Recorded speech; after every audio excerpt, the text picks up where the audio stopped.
president of the American Task Force on Palestine, a group which campaigns for a two-state solution.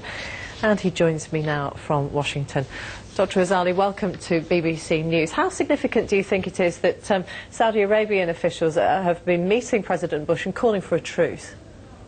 I think in general the position of the Saudi Arabian government has been a crucially important one over the course of the past 2 weeks since this crisis started, where they have taken an advanced and early position in not identifying with the move of Hezbollah to attack, and then again in their criticism of the excessive use of force by Israel.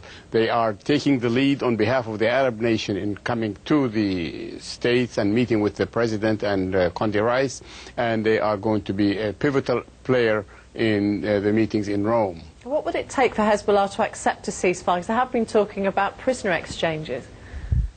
Well, Hezbollah has decided publicly that it will only stop when the prisoners of Lebanese prisoners in Israel are released in exchange for the 2 prisoners it kidnapped from Israel. This is the stated position publicly, and what's interesting is that they delegated the power to negotiate to the government of Lebanon rather than having themselves involved directly in negotiations.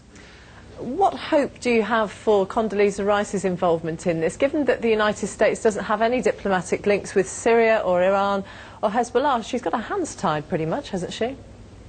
Well, she would have to really get a lot of surrogates to deal with both these countries. It's very hard to get moving without having Syria in particular be involved, because it is directly and immediately involved with the affairs of Hezbollah on the ground. And if Syria does not move along with the program, it's going to be very hard, and that may escalate the tension to a confrontation between Syria and Israel, and then perhaps with Iran as well. So Syria is a pivotal player.